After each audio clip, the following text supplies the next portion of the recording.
Have you ever wondered how banks make money? Well, let's unravel the mystery together.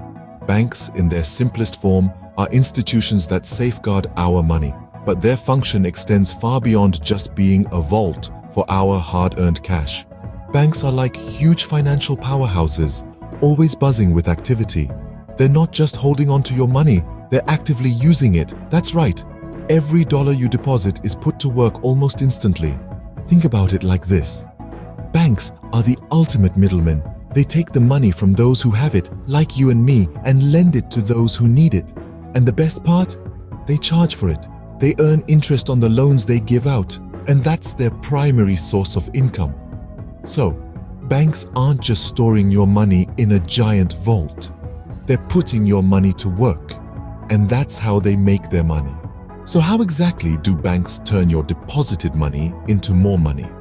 Well, it all starts with the concept of interest rates. When you deposit your money in a bank, you're essentially granting them a loan.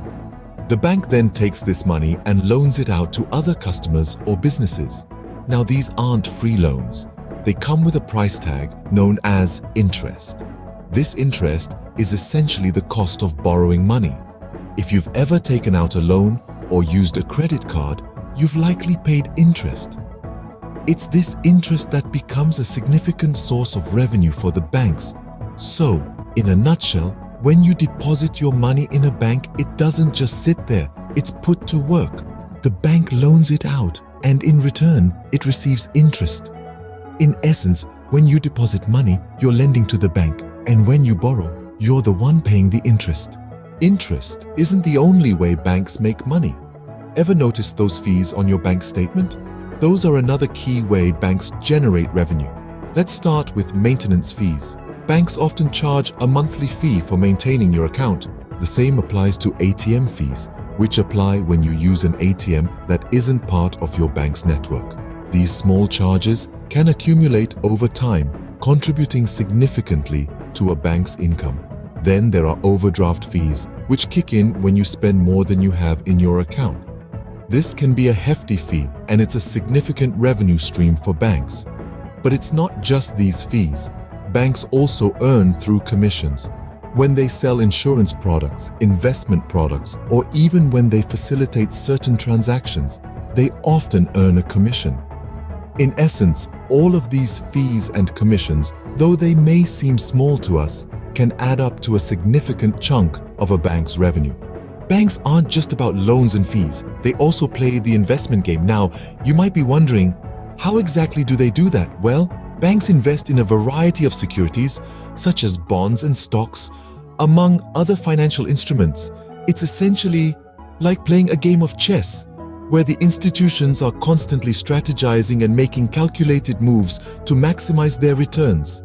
For instance, banks might buy bonds, essentially lending money to the issuing entity with the promise of future repayment with interest.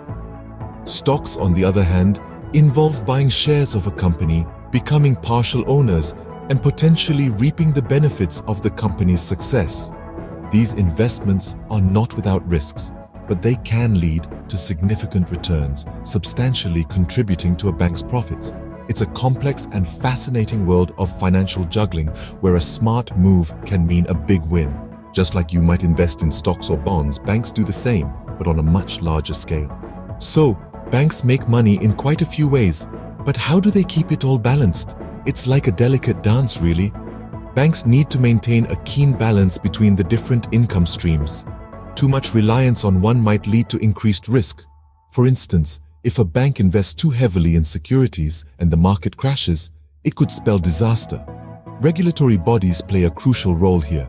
Organizations like the Federal Reserve in the United States or the Bank of England in the UK keep a vigilant eye on banks' activities. They set guidelines and rules to ensure that banks don't take on more risk than they can handle. They also require banks to hold a certain amount of capital as a safety net. So, banks are constantly juggling, trying to maximize profits while ensuring they stay within the rules and maintain stability. It's a complex process with many different moving parts. So, next time you walk into a bank, remember, it's not just about storing money. It's a complex profit-making machine.